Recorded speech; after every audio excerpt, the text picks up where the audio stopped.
ఎక్కడికి వెళ్ళారు సునీత విలియమ్స్? అంటే స్పేస్లో ఉన్నారని కొంతవరకు తెలుసు. ఎన్ని కిలోమీటర్ల దూరంలో సునీత విలియమ్స్ గారు ప్రస్తుతం ఉన్నారు? ఎన్నో దేశాలు కలిసి ఒక ఇంటర్నేషనల్ స్పేస్ స్టేషన్ నిర్మించుకున్నారండి. ఇంటర్నేషనల్ స్పేస్ స్టేషన్ భూమి నుంచి 400 కిలోమీటర్ల దూరంలో ఉంటుందండి సుమారుగా. సునీత విలియమ్స్ గారు తిరిగి వచ్చిన తర్వాత దాదాపు ఏదైనా పికప్ చేయడం, స్పూన్ కూడా పికప్ చేయడం కష్టం అంటున్నారు. ఎస్ వీడేమో ఆల్మోస్ట్ 9 నెలల పాటు వారు అక్కడ స్ట్రక్ అయి ఉన్నారు. తిరిగి వద్దాం అనుకున్న సమయంలో ఏమైందంటే అందులో సమస్య వచ్చింది. అదే కాకుండా మనకు కొన్ని సవాళ్లు ఉంటాయి తిరిగి వచ్చినప్పుడు. మనం గతంలో చూసాం కల్పన చావ్లా గారు వారు వెళ్ళారు, కానీ తిరిగి వచ్చే సమయంలో ఏమైంది, ఎంటర్ అయిన సమయంలో వారి ఒక స్పేస్ షటిల్ అంతా కూడా పేలిపోయింది.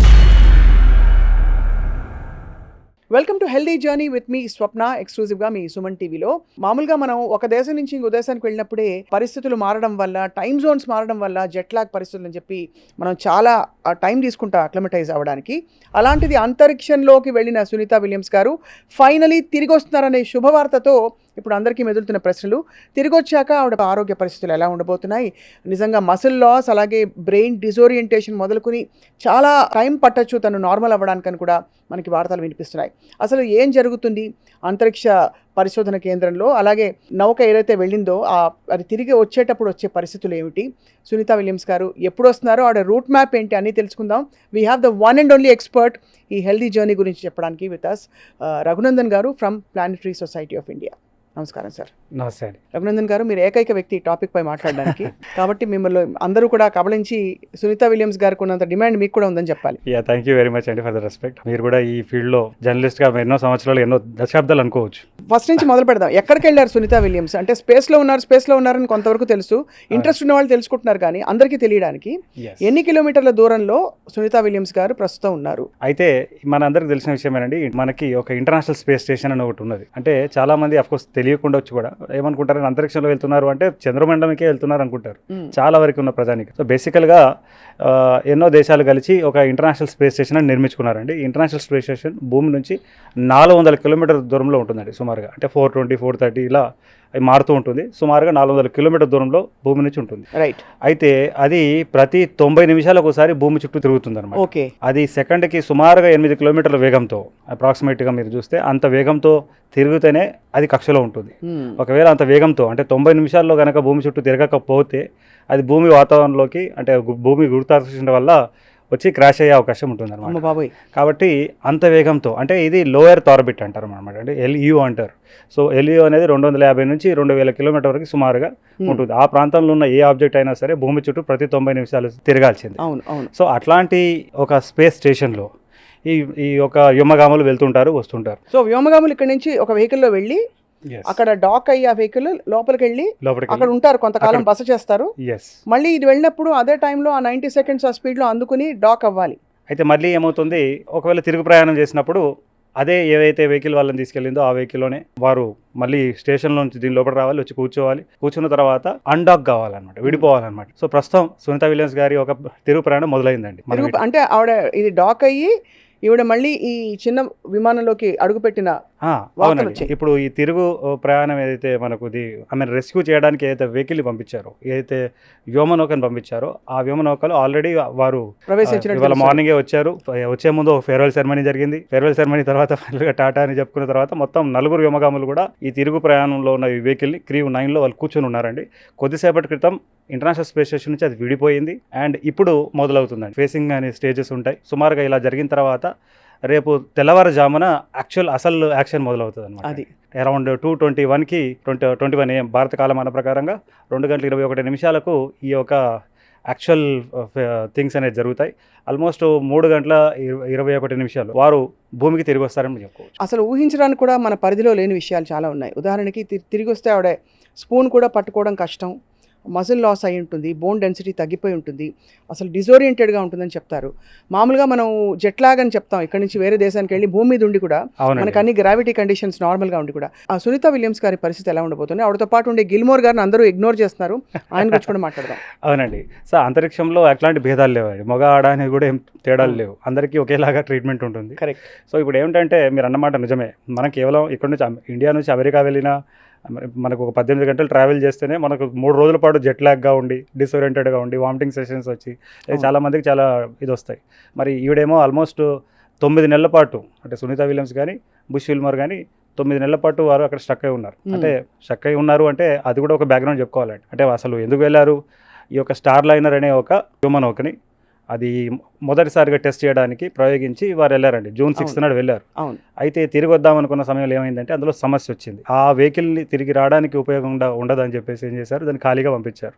సో ఆల్మోస్ట్ జూన్ నుంచి వారు వెయిట్ చేస్తున్నారు. వారిని రెస్క్యూ చేసుకోవడానికి సెప్టెంబర్లోనే, అంటే ఈ క్రూ 9 అని మాట్లాడుకుంటాం కదా, ఇది సెప్టెంబర్లోనే అక్కడికి వెళ్ళిందండి. రైట్. సో మీరు అడిగిన ప్రశ్నకి ఎందుకు ఇంతకాలం అని చూసుకున్నట్లయితే యాక్చువల్లీ సెప్టెంబర్ నుంచి వెయిట్ చేస్తూ ఉంది. సెప్టెంబర్ నుంచి మార్చ్ వరకు వెయిట్ చేస్తున్నారు. మార్చ్లో మొన్న క్రూ 10 అనే ఒక వ్యోమగాములు అందులో వెళ్ళిన తర్వాత ఈ క్రూ 9 ఇప్పుడు తిరిగి వస్తుంది. అంటే ప్రెసిడెంట్ ట్రంప్ కూడా అన్నట్టు, అంటే ఆయన కూడా స్వయంగా కలగ చేసుకున్నట్టు తెలుస్తుంది. ఇలాన్ మస్క్ ఇంటర్వెన్షన్ తో ఇది జరుగుతోందని చెప్పి అనుకుంటున్నారు అందరూ. అంటే అది కొద్ది రాజకీయం చేస్తున్నారండి వారు. అంతేనా? అంతే తప్ప ఆవిడ రావాల్సి రాసిపెట్టి ఉంది, ఆవిడ వస్తుంది. రావాల్సి రాసిపెట్టి కాదు, ఆల్రెడీ ఏర్పాటు జరిగింది. ఇప్పుడు ట్రంప్ ఎప్పుడు వచ్చారంటే డిసెంబర్లో వచ్చారు వాళ్ళ ఎలక్షన్స్. సో ఎలాన్ మస్క్ ఇప్పుడు మనం చూస్తా ఉన్నాం. యాక్చువల్గా సునీత విలియమ్స్ని తిరిగి తీసుకురావడానికి సెప్టెంబర్లోనే ఇక్కడ నుంచి వెహికల్ వెళ్ళింది. ఆ వెళ్ళే సమయంలో ఈ క్రూ 9 వెళ్ళింది. ఆ వెళ్ళే సమయంలో యాక్చువల్గా 4గురితో వెళ్ళాలి అది. అయితే అందులో కేవలం ఇద్దరు వ్యోమగాములు 2 ఖాళీ సీట్లతో వెళ్ళింది అది సెప్టెంబర్లో. సో సెప్టెంబర్ నుంచి వెయిట్ చేస్తున్నారు.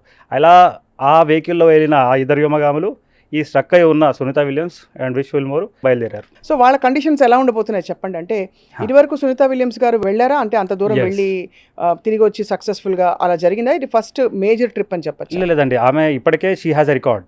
అంటే 2 పర్యాయాలు అంతరిక్ష కేంద్రానికి వెళ్ళి 300 రోజుల పాటు ఉన్న వ్యక్తిగా ఆమె ఉన్నది. ఆ ఒక బ్యాక్గ్రౌండ్ చూసి వారు ఏం చేశారంటే మిషన్ ఎక్స్టెండ్ చేశారు. రైట్. సమస్యాత్మకమే. మీరు 8 రోజుల కోసం అని వెళ్ళి 9 నెలలు మీరు ఏదో దేశానికి వెళ్ళారనుకోండి, ఎలా ఉంటుంది మీ పరిస్థితి? మరి 9 నెలల పాటు ప్లాన్ చేయలేదు కాబట్టి ఫుడ్ అది, లేకపోతే ఇంకేమన్నా ఇతరత్ర కండిషన్స్ అడాప్ట్ అవ్వడంలో ఆక్సిజన్ లెవెల్స్ అటు ఇటు ఏం జరుగుతుంది చెప్పండి ఒక అసలు. అవునండి, ఇప్పుడు చాలా ఇంపార్టెంట్ క్వశ్చన్ అందరికి వస్తున్న డౌట్ ఇదే. మరి వెళ్ళింది, మరి ఆమె ఏం తినింది, ఎలా ఆమెకి చేసిందని ఒక విషయం వస్తూ ఉంది. అంటే ఇక్కడ మనం డిస్కషన్ మొదలు మనం ఒక మాట చెప్పుకున్నాం. ఇది భూమి నుంచి 400 కిలోమీటర్ దూరంలో ఉంటుంది. ప్రతి గంటన్నరకు ఒకసారి భూమి చుట్టూ తిరుగుతూ ఉంటుంది. సుమారుగా 28,500 కిలోమీటర్ వేగంతో భూమి చుట్టూ తిరుగుతూనే ఉంటుంది ఆ స్పేస్ స్టేషన్.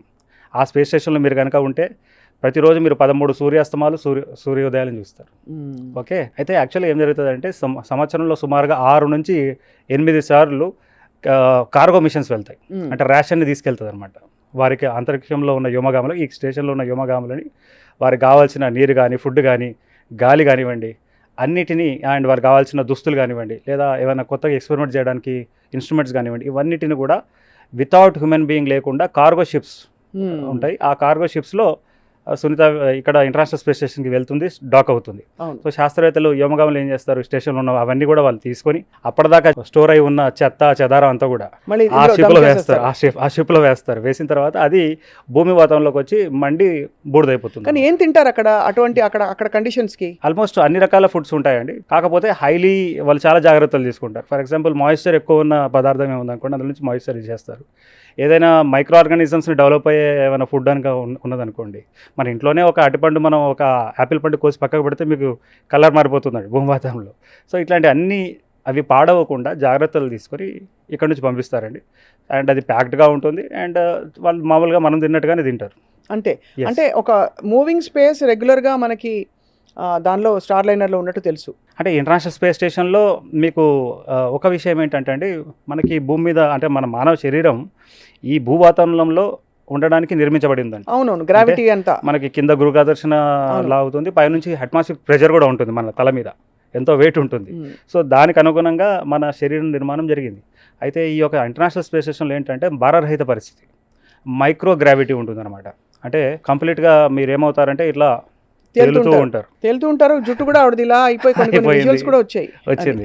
సో అట్లాంటి పరిస్థితుల్లో ఏమవుతుందంటే అండి, మీరు మీ శరీరం ఏమో భూవాతావరణంలో ఉండడానికి నిర్మించబడినది. మీరు అంతరిక్ష కేంద్రంలో ఉండి తరచూ మీరు ఎగురుతూ ఉన్న పరిస్థితి ఉంటే ఇట్ ఈస్ జస్ట్ లైక్ మీరు ఊహించుకోవచ్చు, మీరు ఒక స్విమ్మింగ్ పూల్లో వెళ్ళిపోయి ఒక 2-3 గంటలు అక్కడే ఉండి మీరు బయటకు వస్తే ఎలా ఉంటుందో మీరు ఒక నియరెస్ట్ పోలిక అని చెప్పుకోవచ్చు అండి. అవును. సో మొత్తానికి ఆ భారరహిత పరిస్థితుల్లో ఉండడం వల్ల ఏమవుతుంది అంటే మీకు ఈ యొక్క బోన్స్ కానివ్వండి, లేకపోతే మీ ఐసైట్ కానివ్వండి, లేకపోతే మొత్తం మీ బాడీలోనే ఆర్ ఈవెన్ మెంటల్గా కూడా మీకు సైకలాజికల్గా కూడా మీకు ఎన్నో ఇష్యూస్ వచ్చే పరిస్థితి ఉంటుంది. అయితే దానికి తగ్గట్టుగా వారు ఏం చేస్తారు, రొటీన్ కూడా అలా ఉంటుంది అనమాట అండి. అంటే వారు ఏం చేస్తారు, అట్లీస్ట్ 2.5 hours ప్రతిరోజు వారికి చాలా రిజిడ్ మొత్తం ఎక్సర్సైజ్ ప్లాన్ ఉంటుంది అనమాట. వాళ్ళకి కావాల్సిన న్యూట్రిషన్ ప్లాన్ కూడా అలానే ఉంటుంది. అండ్ వాళ్ళు చేసే యాక్టివిటీస్ కూడా అలా ఉంటాయి. సో ప్రతిరోజు వెయిట్ ఎక్సర్సైజెస్ చేయాలి. అండ్ అంటే తన గుండెని కాపాడుకోవడానికి కానీ కాళ్ళు చేతులు ఇవన్నీ కాపాడుకోవడానికి కావలసిన ఎక్సర్సైజెస్ అక్కడ ప్రతిరోజు 2.5 hours మినిమం మీరు చేయాలన్నమాట. ఒక 7-8 నెలల పాటు ఏ విధమైన ఫిజికల్ యాక్టివిటీ లేకుండా, గ్రావిటీకి సంబంధించిన ఏ యాక్టివిటీస్ లేకుండా ఉంటే they can develop some health issues also కదా. ఎస్, ఈవెన్ అంటే ఒక వ్యక్తిని మనం ఇలానే ఒక తాడు కట్టేసి వేలాడదీస్తే, తలకిందులుగా మీరు వేలాడదీసేసి ఒక డార్క్ రూమ్లో అసలు ఏమి కనబడకుండా, అవును, మనం టైం మీద ఫుడ్ అవన్నీ పెట్టినా కూడా అక్కడ అతనికి కూడా మీకు ఆ సమస్యలు వస్తాయండి. సో డెఫినెట్గా అదే కాకుండా అంటే ఇప్పుడు చాలా వరకు గతంలో వెళ్ళిన యోమగామలు కూడా వారు ఏజ్ పెరిగిన సమయంలో వారు చూసారు చాలా ఇష్యూస్ వచ్చాయి. కేవలం వెళ్ళొచ్చిన తర్వాతనే వెంటనే కాకుండా ఎన్నో సంవత్సరాల తర్వాత కూడా సమస్యలు వచ్చాయి గతంలో. అంటే ఒక పాస్ట్ ఆస్ట్రోనాట్స్ని చూస్తే వారి ఒక చూపు మందగించడం కానీ, లేదంటే డిసోరియంటెడ్గా ఉండిపోవడం కానీ. గుర్తుపడతారా ఫ్యామిలీ మెంబర్స్ని? అంటే అంత ఆ మాత్రం బ్రెయిన్ ఫంక్షనింగ్ నార్మల్గా ఉంటుంది. అంటే ఏజ్ వరకు అంటే మీరు ఆఫ్టర్ మెనీ ఇయర్స్ తర్వాత వెటరన్స్ అయినప్పుడు ఆ ప్రాబ్లం వస్తున్నదండి. అదే ఒకటి గమనించారు. అయితే ఇప్పుడు సునీత విలియమ్స్ పరిస్థితి ఏమిటి అనేది మనం చూడాలి. అంటే ఆమెకి రికవర్ కావడానికి చాలా సమయం పడుతుంది. ఆల్రెడీ ఎక్సర్సైజెస్ ఎన్ని జాగ్రత్తలు తీసుకున్నప్పటికీ ఇంకా ఆమెలో ఏదైతే ఆల్రెడీ జరిగిన డీజనరేషన్ లాస్ట్ 9 నెలల్లో ఎంతైతే తన బోన్ డెన్సిటీ తగ్గిపోవడం కానీ, చూపులో ఏదైనా మార్పు కానీ, లేదా కాగ్నిటివ్ థింకింగ్స్లో ఏమైనా మార్పు కానీ, ఇవన్నిటినీ సరి చేయడానికి ఎన్నో నెలలు పట్టే అవకాశం ఖచ్చితంగా ఉంది. సో నిజంగా ఒక విధంగా త్యాగం చేసినట్టే ఆవిడ లైఫ్ని మొత్తం డెడికేట్ చేసేసి. మీకు శాస్త్రీయ పరిశోధన ఎప్పుడు అలానే ఉంటుందండి. అంటే ఇట్లాంటి శాస్త్రవేత్తలు చేసే ఎన్నో పరిశోధనల వల్లనే సైన్స్ అనేది ముందుకెళ్తుంది, మానవాళి ముందుకెళ్తుంది. ఖచ్చితంగా. అంటే ఇప్పుడు సునీత విలియమ్స్ వల్ల వచ్చిన పెద్ద ప్రయోజనం ఏమిటి అంటే, ఇప్పుడు మానవుడు యాక్చువల్గా సుదూర అంతరిక్ష ప్రయాణం చేయాలనుకుంటున్నాడు. కేవలం అంగారగ్రహంకి వెళ్ళాలంటే కేవలం వెళ్ళడానికే మీకు 6 నెలలు పడుతుందండి.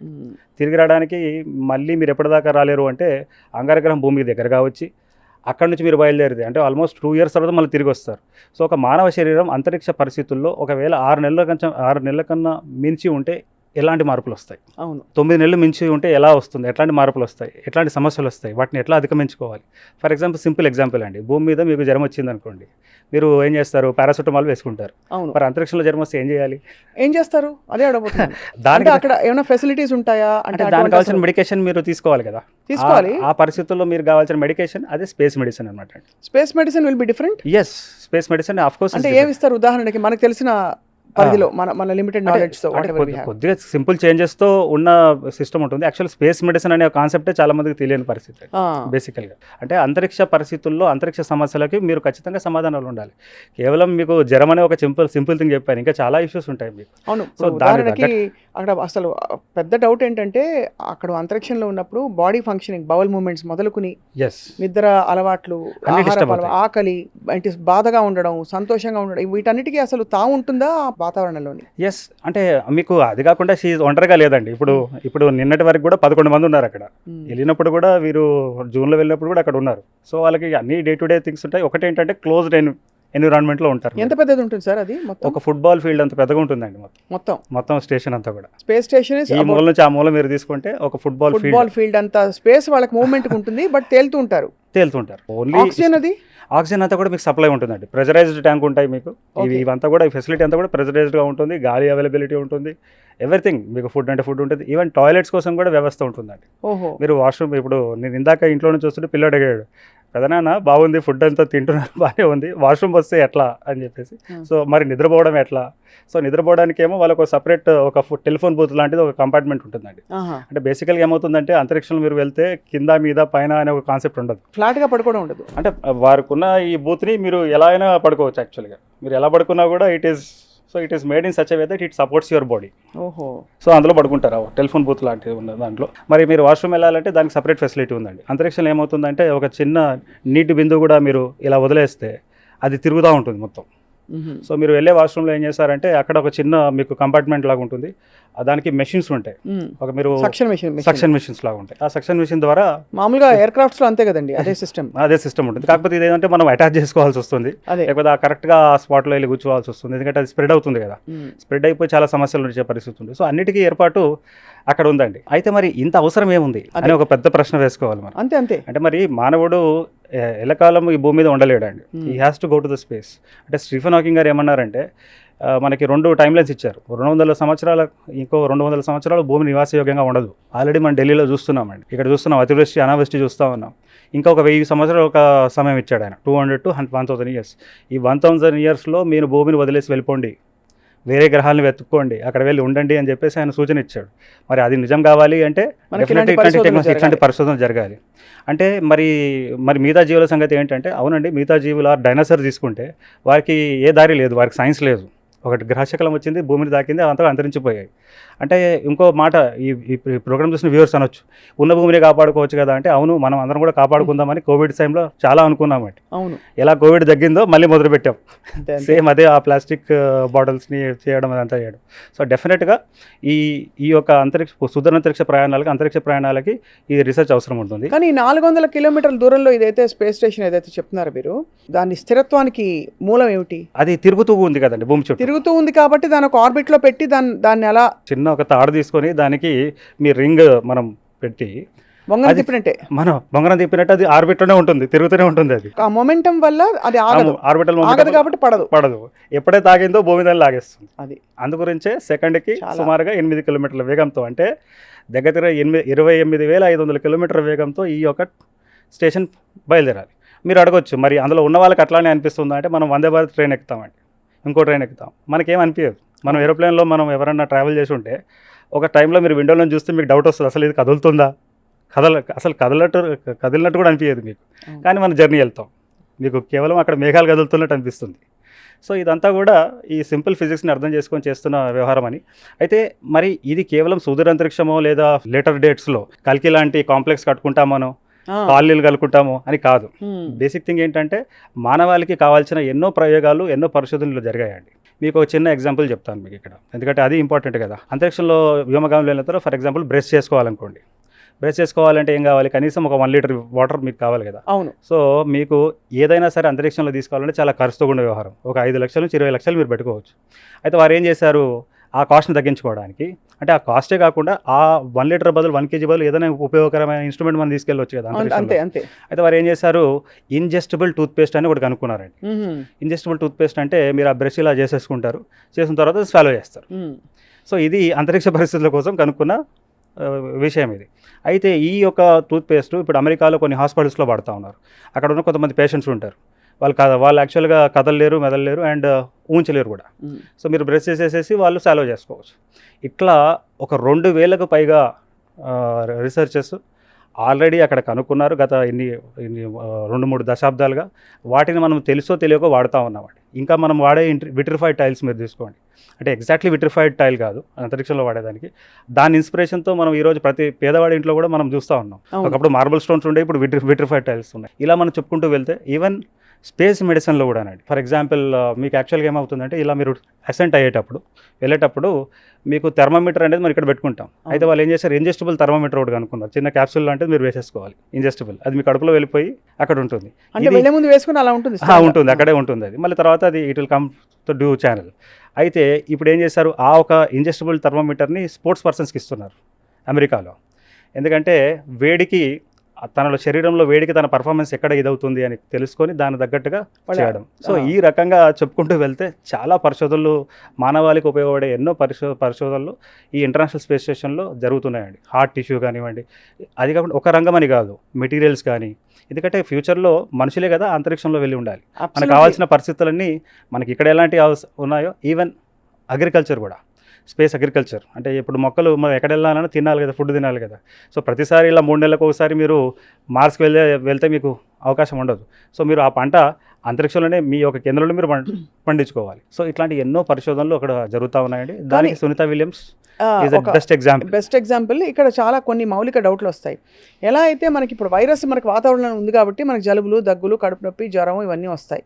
అక్కడ మనకు అంత స్టెరైల్ కండిషన్స్లో ఏ మైక్రో ఆర్గానిజమ్స్కి తావు ఉంటుందంటారు, అంటే ఫర్ ఎనీబడి టు ఫాల్ ఇల్ అసలు ఫస్ట్ ఆఫ్ ఆల్? అదే కదండి, ఇప్పటికీ చాలా తొలినాళ్ళల్లో చాలా ఇష్యూస్ వచ్చాయి. ఎలా అక్కడ ఈ ఇంటర్నేషనల్ స్పేస్ స్టేషన్ ప్రోగ్రామ్ అని మొదలుపెట్టిన తొలినాళ్ళలోనే ఈ ఒక ఇష్యూ వచ్చింది. ఏమిటి? అండ్ మనకి హాలీవుడ్లో సినిమాలు కూడా వచ్చాయి. వీరు అక్కడికి వెళ్తే ఇమీడియట్గా ఏదో ఒక ఐలియన్ వైరస్ వాళ్ళని అటాక్ చేయడం, అంతా అంతపించిపోయి మళ్ళీ వారు తిరిగి భూమికి వచ్చి భూమి మీద ఉన్నందరినీ అంతమించడం అనేది మీరు స్కైఫై మూవీస్లో చూస్తారు. స్కైఫై మూవీస్ అంటే ఆ ప్రమాదం కూడా ఉంటుంది కదా ఇప్పుడు. అయితే అది ఊహించుకోవడానికి చాలా జాగ్రత్తలు తీసుకున్నారండి. అంటే ఇక్కడ నుంచి వైరస్ అక్కడ మనకు కూడా కష్టం, అక్కడ నుంచి ఏమన్నా వేరే ఇతరత్ర మనకి తెలియని పరిశోధనలు అంటే చెప్పని కొన్ని విషయాలు అక్కడి నుంచి ఏమైనా మోసుకొస్తారా అని ఒక భయం ఉంటుంది. ఇప్పటిదాకా ఎన్ని సంవత్సరాలుగా ఎన్నో ఫ్లైట్స్ వెళ్ళాయండి, ఎంతోమంది వెళ్ళున్నారు.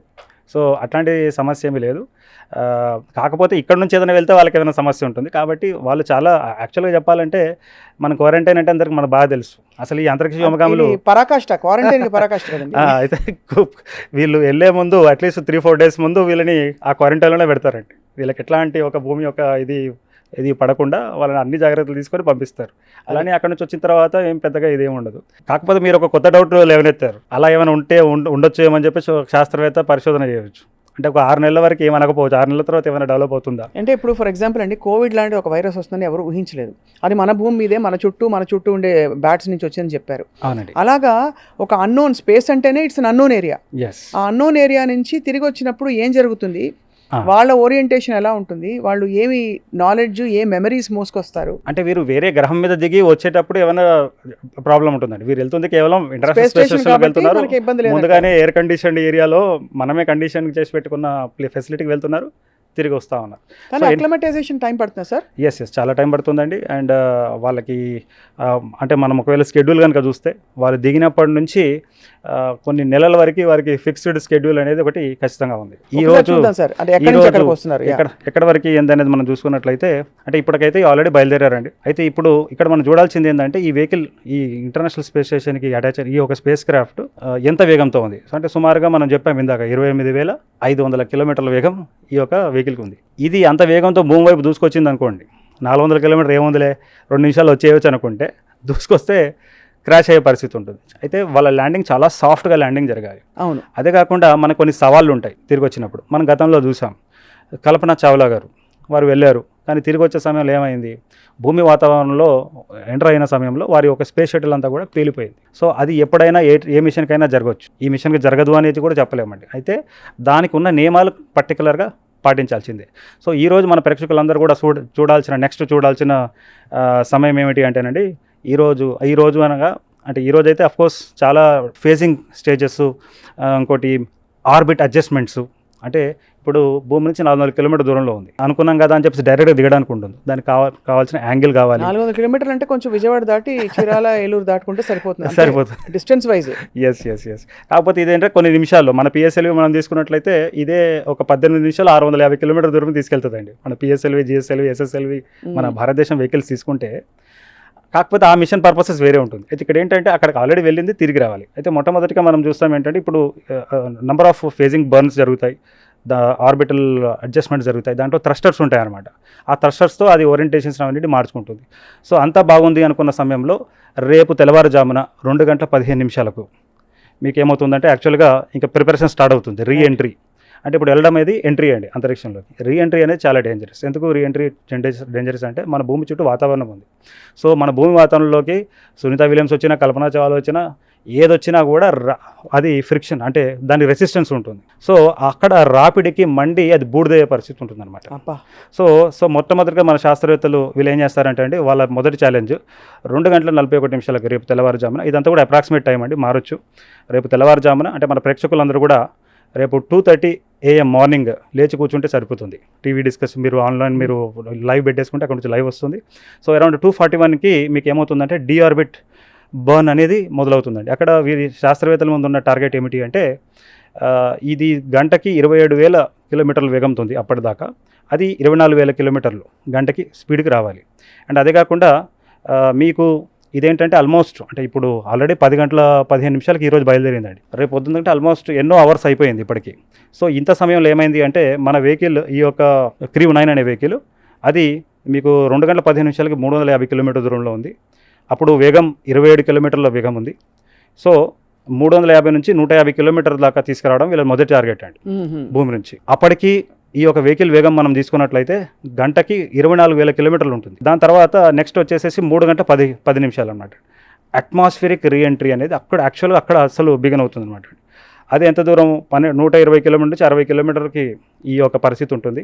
అండ్ ఇక్కడ చాలా ఆసక్తికరంగా మీరు చూడాల్సిన విషయం ఏంటంటే క్రూ మోడ్యూల్కి ఈ క్రూ డ్రాగన్కి కింది భాగాన మీకు ఏంటంటే మీకు ఈ యొక్క థర్మల్ ప్రొటెక్షన్, అంటే థర్మల్ ప్రొటెక్షనే కాదు ఇంకా చాలా మీకు క్యాప్సూల్కి మీకు ఆ ఒక అంటే దగ్గర 1900 డిగ్రీ సెల్సియస్ టెంపరేచర్ ఉంటుందన్నమాట అబ్బా, దానికి ఉన్న heat shield. It is so, అంటే మనం మామూలుగా అసలు ఊహకి అందని విషయాలు ఇవన్నీ, మీరు ఎన్ని నెంబర్లు చెప్పినా. సో ఈ రోజు అది వాళ్ళు ఫేస్ చేయాల్సిందే రేపు తెల్లవారుజామున ఈ యొక్క వెహికల్. అయితే దీనికి ఉన్న హీట్ షీల్డ్ మీరు అప్పుడు అంటే భూమి నుంచి ఒక్కసారి 3 గంటల 10 నిమిషాలకి ఏమవుతుంది అంటే అండి, తెల్లవారుజామున ఈ యొక్క వెహికల్ 120 నుంచి 60 కిలోమీటర్కి వద్దామనే ప్రయత్నం చేస్తుంటుంది.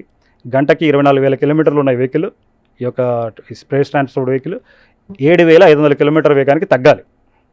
సో అప్పుడు టెంపరేచర్ ఎంత, 1900 డిగ్రీ సెల్సియస్. సో దాని తర్వాత 310 తర్వాత 314. అప్పుడు ఏమవుతుందంటే అండి, మీరు ఎట్లాంటి కమ్యూనికేషన్ పంపలేరు. ఎందుకంటే మీకు ఏమవుతుందంటే మీకు మొత్తం ప్లాస్మా ఇట్లా మీకు బిల్డ్ అవుతుంది అనమాట. అంటే ఇదేమో వేగంతో దిగొస్తుంది. మ్యాక్సిమం దాని యొక్క డిజైన్ చాలా సేవ్ చేస్తుంది అనమాట అండి. ఈ స్పేస్ క్రాఫ్ట్ని ఏమాత్రం డిజైను ప్లస్ వీళ్ళు దిగేటప్పుడు ఉన్న యాంగిల్ ఉంటుంది కదా, అది చాలా ముఖ్యమైన రోల్. అందులో ఏమాత్రం తేడా జరిగిందా అంతే సంగతులు అనుకోవచ్చు. అయితే 3 గంటల 14 నిమిషాలకి ఈ ప్లాస్మా బ్లాక్అవుట్ ఉంటుంది. ఆ సమయంలో మీరు ఎట్లాంటి కమ్యూనికేషన్ వారికి పంపలేరు, వారు మీతో మాట్లాడలేరు. సో ఆల్మోస్ట్ 3 గంటల 20 నిమిషాలకి చూడండి, ఇది ఇక్కడ మనం ఆల్మోస్ట్ మన ఈ యొక్క ఛానల్ ద్వారా నిమిషంకు జరుగుతున్న ఒక ఆస్పెక్ట్ని చెప్పడానికి ప్రయత్నం చేస్తూ ఉన్నాం. సో 3 గంటల 20 నిమిషాలకి ఏమవుతుందంటే దీనికి డ్రాప్ పారాషూట్స్ ఉంటాయి అన్నమాట. అంటే సమస్య ఏంటంటే అండి, అప్పటికి ఈ వెహికల్ మీకు అంటే 3 గంటల 14 నిమిషాలకి గంటకి 7,500 కిలోమీటర్ నుంచి గంటకి 5,000 కిలోమీటర్ వేగానికి తగ్గాలి. 55 కిలోమీటర్ నుంచి 40 కిలోమీటర్స్కి రావాలి. దాని తర్వాత 3 గంటల 20 నిమిషాలకి ఇది భూమి నుంచి 5.5 కిలోమీటర్ దూరంలో ఉంటుందండి. ఇక్కడ కూడా సమస్య ఏంటంటే 5.5 కిలోమీటర్లు ఉన్న సమయంలో కూడా ఈ వెహికల్ వేగం చూసుకుంటే మీకు గంటకి 500 కిలోమీటర్ల వేగం ఉంది. అదే వేగంతో దూసుకొచ్చింది అనుకోండి, చాలా ప్రమాదకరమే. సో కాబట్టి ఏం చేస్తారంటే డ్రాప్ పారాషూట్స్ అని ఉంటాయన్నమాట. ఇవి ముందు ఓపెన్ అవుతాయి. అదేం చేస్తుందంటే ఈ యొక్క వేగాన్ని గంటకి 500 కిలోమీటర్ వేగంతో ఉన్న దీనిని 200 కిలోమీటర్ దగ్గరికి తీసుకొస్తుంది. దాని తర్వాత మెయిన్ పారాషూట్స్, ఒక 4 మెయిన్ పారాషూట్స్ ఉంటాయి. అది 3 గంటల 21 నిమిషాలకి ఓపెన్ అవుతాయి. అది ఓపెన్ అయిన వెంటనే గంటకి 200 కిలోమీటర్ వేగంతో ప్రయాణం చేస్తున్న ఈ వెహికల్ 27 కిలోమీటర్లకు పడిపోతుంది.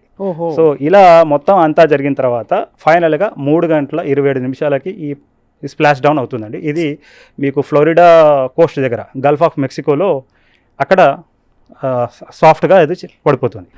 వీళ్ళని ఇమీడియట్గా వాళ్ళని తీసుకురావడానికి ఒక ఎక్స్ట్రాక్షన్ వెహికల్ అక్కడ షిప్స్ బోట్స్ అని వెయిట్ చేస్తూ ఉంటాయండి. ఎందుకంటే వెంటనే ఈ ఫాస్ట్ బోట్ ముందు వెళ్ళాలి.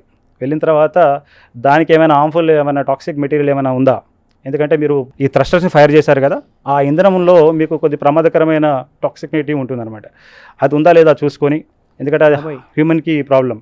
అదే కాకుండా ఒక గంట సమయంలోనే మీరు ఏం చేయాలి అంటే, వీళ్ళు ఈ ఫాస్ట్ షిప్స్ వెళ్తాయి కదా, దానికి ఫ్లోటింగ్ డివైసెస్ పెడుతుంది అనమాట అండి. ఎందుకంటే ఈ బేసికల్గా ఈ వ్యోమనకి ఏదైతే ఉందో ఇది కోన్ షేప్లో ఉంది.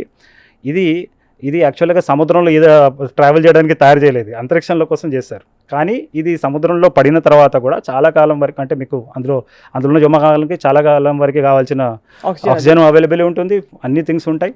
కాకపోతే మీకు అది it is not made for travelling అనమాట. సో ఇమీడియట్గా ఏంటంటే ఈ రికవరీ టీమ్ ఏదైతే ఉందో అక్కడికి వెళ్ళి దానికి ఫ్లోటింగ్ డివైసెస్ పెడతారు. పెట్టంగానే అది టిల్ట్ కాకుండా, అంటే ఇలా ఉంది కదా, అప్పటికే ఇది కిందికి మీదికి అవుతూ ఉంటుంది. అండ్ మొత్తం టిల్ట్ ఓవర్ అయిపోయి కాకుండా ఉండడానికి కావాల్సిన జాగ్రత్తలు వీళ్ళు పెడతారు. తర్వాత ఆల్మోస్ట్ ఒక 1.5 అవర్లో ఈ హ్యాచ్ ఓపెన్ చేయడము, తిరుగుని ఎక్స్ట్రాక్ట్ చేయడము, ఇమీడియట్గా వాళ్ళు ఉన్న లొకేషన్ని బట్టి హెలికాప్టరో లేకపోతే బోటో అందులో వారిని తీసుకెళ్ళిపోయి చేయడం. సో ఇలా తీసుకెళ్ళి ముందు అక్లిమటైజ్ చేయడానికి అన్ని చేస్తారు. మనం ఇక్కడ లే లద్దాఖ్ వెళితేనే ఒక రోజు అక్లిమటైజేషన్ డే అంటారు. ఏమిటి, ఇక్కడ మన భూమి మీద ఉండి కొద్దిగా ఆల్టిట్యూడ్ డిఫరెన్స్, బట్ అక్కడికి వెళ్ళి మరి తిరిగి రావడం అంటే వాళ్ళకి ఇప్పుడు రిజిస్టర్ అయి ఉంటుందా తిరిగి వస్తున్నట్టు?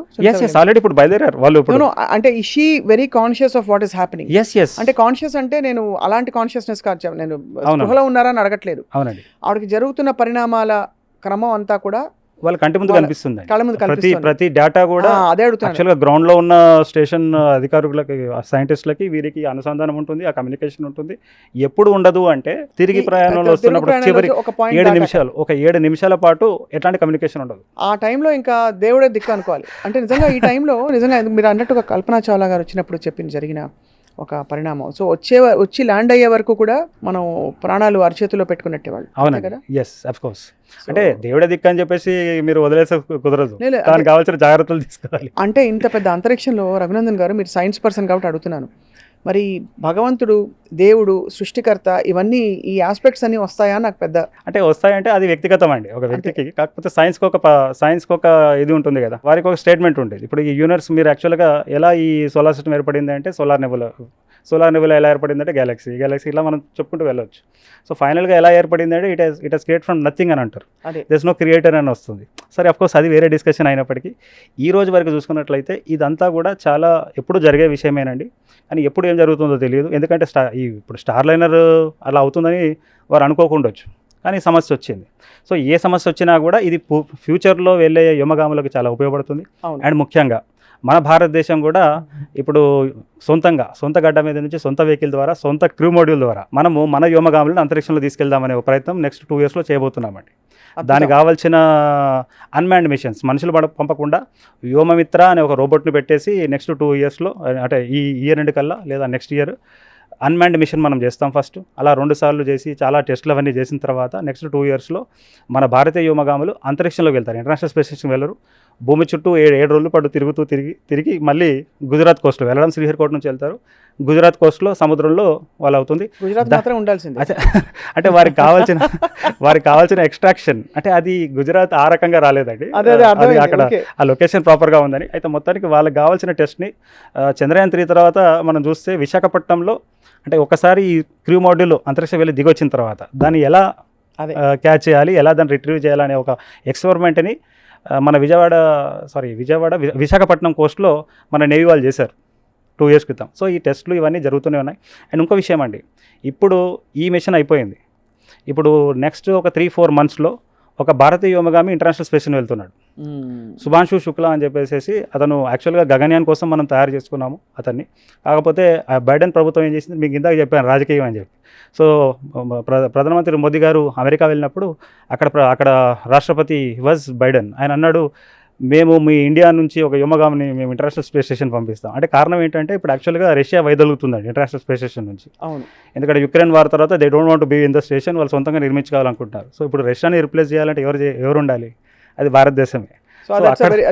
జియోపాలిటిక్స్.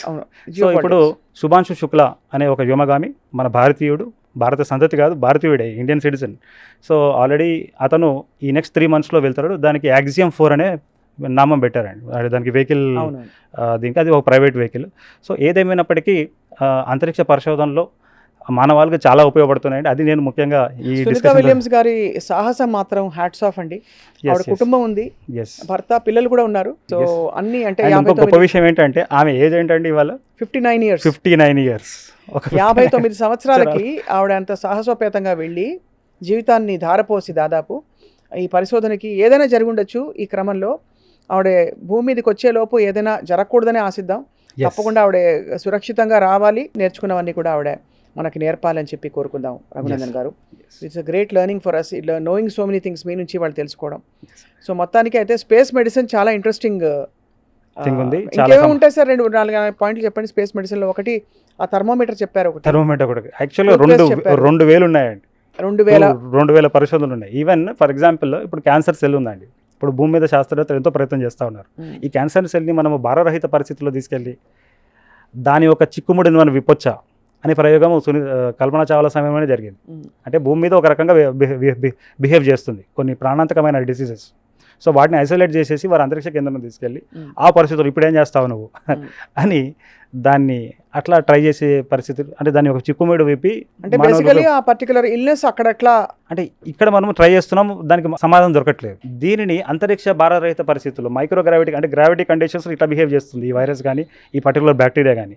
దీన్ని మనము అంటే మనకి ఎంత చేసినా అంతు చిక్కట్లేదు. అదే అంతరిక్ష కేంద్రంలో తీసుకెళ్ళిపోయి దాన్ని ఆ భారరహిత పరిస్థితుల్లో మనం కనుక దాన్ని స్టడీ చేస్తే కొత్తగా దాన్ని ఎలా నిర్మించాలో మనం నేర్చుకోవచ్చు. సో ఇట్లాంటి ఎన్నో థింగ్స్ ఉన్నాయి.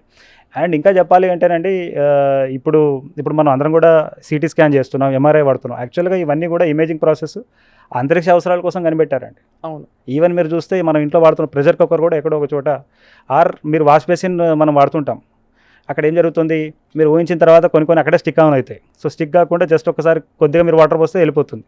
అదే నార్మల్ సర్ఫేస్లో ఉంటే అట్లనే స్టిక్ అయి ఉంటుంది మీకు. రైట్. సో అదే కాకుండా మెటీరియల్ సైన్సెస్లో కూడానండి, అంటే చాలా లైట్ వెయిట్ ఉండాలి అండ్ మనం ఎక్కువ ఇది చేసుకోగలగాలి. అండ్ నిన్న నేను నైట్లో కూడా చదివాను. మీరు యాక్చువల్గా ఏంటంటే చాలా చిన్న శబ్దాన్ని కూడా వినడానికి ఒక మైక్రోఫోన్ని వారు కొన్ని సెన్సర్స్తో ఒకటి కనుక్కున్నారండి అంతరిక్షంలో పరిస్థితి. దాన్ని అక్కడ రైతులు వాడుతూ ఉన్నారు. ఈ బీస్ ఉంటాయి కదా, ఈ బీస్ అనేది మనకు పాలినేషన్కి, అంటే మీ పంటలు సరిగా పండాలి అంటే బీస్ ఒక రోల్ చాలా ఉంటుంది. సో వాటి యొక్క స్థావరాలు ఎక్కడున్నాయి, అవి అంతమించిపోకుండా దాన్ని ముందుగా మీరు తెలుసుకోగలిగితే వాడిని కాపాడుతారు. దాన్ని కాపాడి మీరు చేయగలుగుతారు. అయితే దానికోసము అంతరిక్షంలో వాడుతున్న టెక్నాలజీని వారు ఇక్కడ వాడుతూ ఉన్నారు. సో చాలా విషయాలు స్పేస్ నుంచి మనం నేర్చుకుంటూనే ఉన్నాం. నిజంగానే సురక్షితంగా సునీత విలియమ్స్ గారు, ఆవిడ బృందం అందరూ, మన బృందం పేరు ఎప్పుడు చెప్పుకోవట్లేదు, because she is leading the team. తప్పకుండా అందరూ తిరిగి రావాలని చెప్పి సేఫ్గా తిరిగి రావాలి. Thank you so much Raghunandan garu for a very very informative healthy journey with me. Thank you.